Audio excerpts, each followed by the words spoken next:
NNRugby Roundup. Welcome back to this NNRugby podcast. I'm Cameron Watson here with Tom Harrington and Jamal Cisse, and we're going to be covering the games that happened again this week. So, let's start with the Saints game. Tom, how do you think the team were able to cope up against Exeter Chiefs? I thought the game was really good. Just started with a 34-19 victory. Alex Mitchell and Courtney Laws returned from international duty for the Saints. Obviously, Lewis Loveland came back the week before, but I believe he was out with injury this week or an illness, so he did not play. But Courtney Laws and Alex Mitchell slotted right back into the team. Mitchell got a try to start his this season off again for him. I think him and Freeman are now top 10 all-time scorers for the Saints. So hopefully they can try and get some more and bump them up a little bit. But no, once again, I think it was really good for the Saints. They're really disciplined throughout, attacking and defending well. Normally they're a very one-sided team, so they either attack really well or defend really well, whereas this weekend they were just all over. Thank you, Tom. Following on from that Saints game, Jamal, you were at the Old Scouts. It sounds like a very interesting game. Would you care to give us the details of it? Of course, Cameron. Me and Tom was at Old Scouts. It was a really interesting game, as you said, Cam. Old Scouts still unbeaten, a 33-14 win against old rivals Leicester Forest. The best moment was Noah Jarvis scoring a hat-trick of tries. That's why he was named September's Player of the Month, in the league. And that's why he's still their best player in the league as well. Yeah, it was a pretty good start for All Scouts.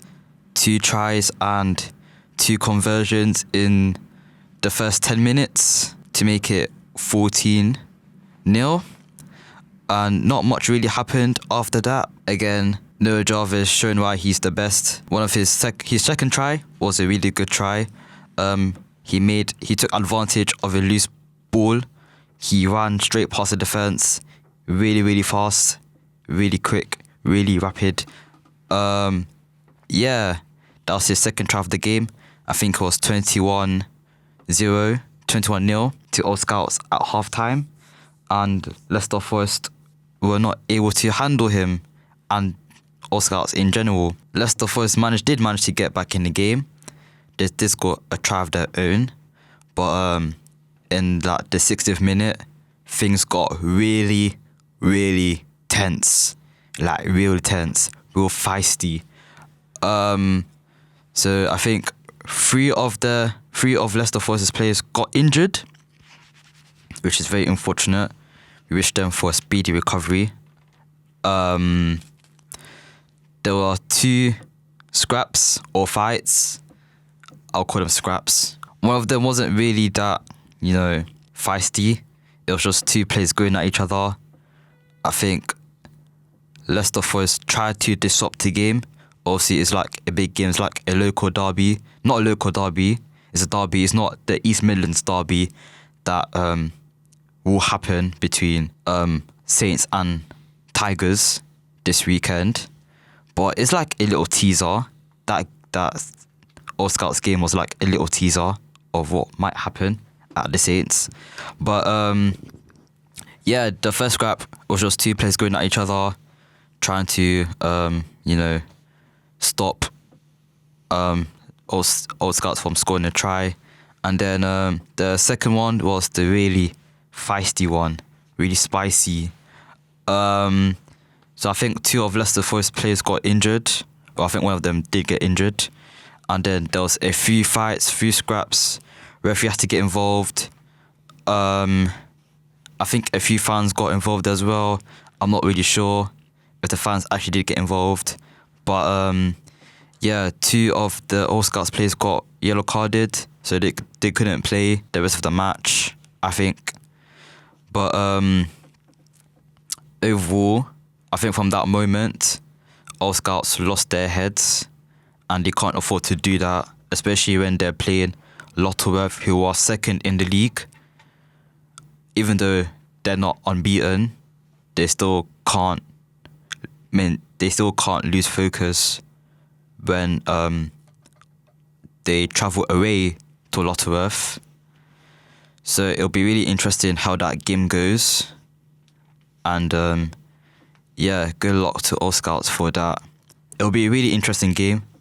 I obviously won't be there because it's an away game, but it'll be really interesting to see how that goes on.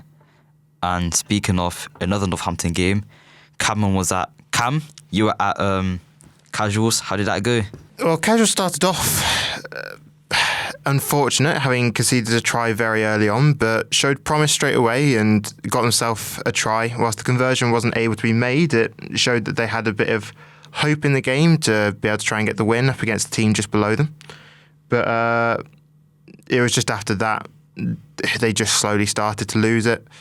First yellow card was picked up and you could see the team struggling in the 14v5 then, and there was a bit of an overlap for the second yellow card that was picked up, and that's when it was down to 13, that's when you could really see the Casuals at their weakest, struggling to stop anything. It was also interesting that they were actually able to win most of the scrums and rucks, but still just would often not be able to do anything with that ball and give it away, and it just took a few good passes and everyone was behind them. So yeah, I think Casuals, they have the strength and depth there. They just can't actually use the attacking plans yet to get them far enough forward and have good enough opportunities to score enough tries. And they were obviously short of a few players, it would seem, of their regular starters, but I don't think that's... I mean, losing 41-5, I don't think being short of a few of your better players is a big enough reason to be able to say that you deserve to lose by that much. So, yeah, I think there's a few issues there for them, but I think in the long run they should be okay. They're a side that know how to win games, obviously having won at Bedford last weekend. So, yeah, and Huntington also had a very good side, like number 8 Wayne, who was their star man the game before, having scored his 3 tries. He was very dominant in the rucks himself. Whenever he was there, they would stand a chance of winning them. If he wasn't, they'd often struggle and Casual would get it back. But yeah, Huntington, they knew how to play it correct up against Casuals, and you could tell also that the coach just knew the tactics to try and be able to beat them and knew how to communicate well with the players whilst on the sideline to get them to learn mid-game new ways to try and work around them or pinpoint the issues that they had within the game. So yeah, I think Casuals to their next game, I think they do stand a chance of winning it, because I think they always seem to bounce back from a loss and know how to try and cope with it and improve. But yeah, I think that game they just had too many issues that couldn't be picked up with, especially with those yellow cards. But after that is all the games that all of us went to. And the only other games that took place this weekend was for ONs. And ONs sadly lost the game 44-30, which was a very unfortunate result for them. Means that they now fall down to 7th, whilst if they had been able to achieve a victory, they would have been able to go up to 4th.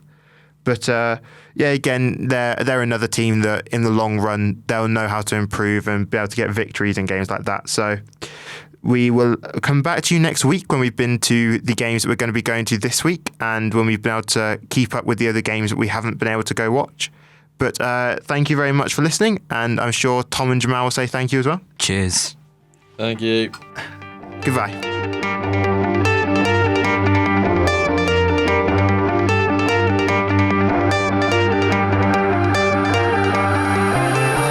The NNRugby Roundup.